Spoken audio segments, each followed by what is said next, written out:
I hate people who write political plays. Now, I had not read Irene's work, so I thought, oh my God, right? I was terrified. And she says, if you want to write a political play, I suggest you stop writing. I think what you should go do is go live the politics. Go get arrested, do all the things you want to do, and then come back and write a play about nothing. Write a play about a rock, and I promise you that it will be political. And such a cliche, like, kind of crazy thing to say to somebody, right? I took it to heart. I quit writing for a number of years. I worked for a local union, SEIU, the LA Unified School District. I went to work at an AIDS hospice in South Central Los Angeles.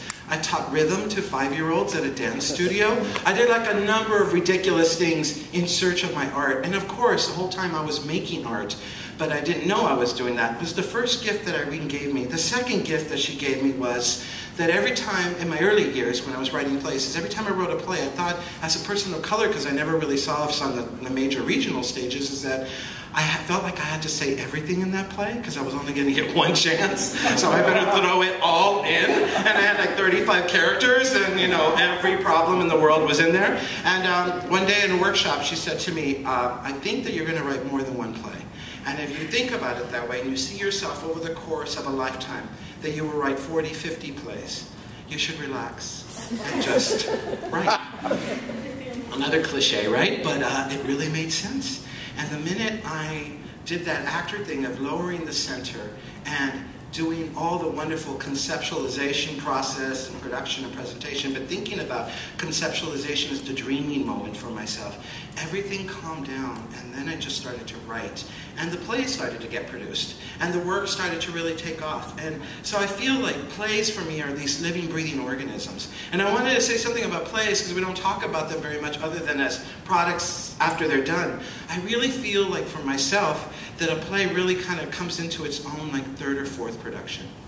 And so I feel like, you know, I wrote this play, Oedipus El Rey, that's been going around the country. Really, it's in Chicago that it's finally going to settle into the play it needs to be. But I've had 3 major productions of the play, right?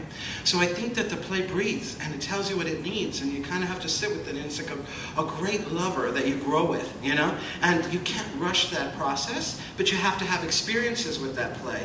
And that process of doing that Irene gave me really changed me, because the other thing that really happened to me was I started to subscribe to something called deliberation. In the act of doing nothing, you're always doing something. So I had this crazy teacher downtown, Scott Kelman, that Oliver knew, a crazy guy. He was wonderful, kind of living theater guy. And he would make us go to class, and we would sit there for half an hour, and he'd put on the timer, and he'd say, now do nothing for half an hour. The hardest thing in the world to do, right? In the act of doing nothing, I was doing a lot, right? A lot of performing. But it was really the beginning of subtext, that a play is really revealed in its silences, in those emotions and the feelings that we have. And so I wanted to offer that, because I think that that's really how I became an artist, as I had the Pico Union experience, and then I had the structural stuff that was really starting to take place in terms of the mentorship. So I thought today that we would have a little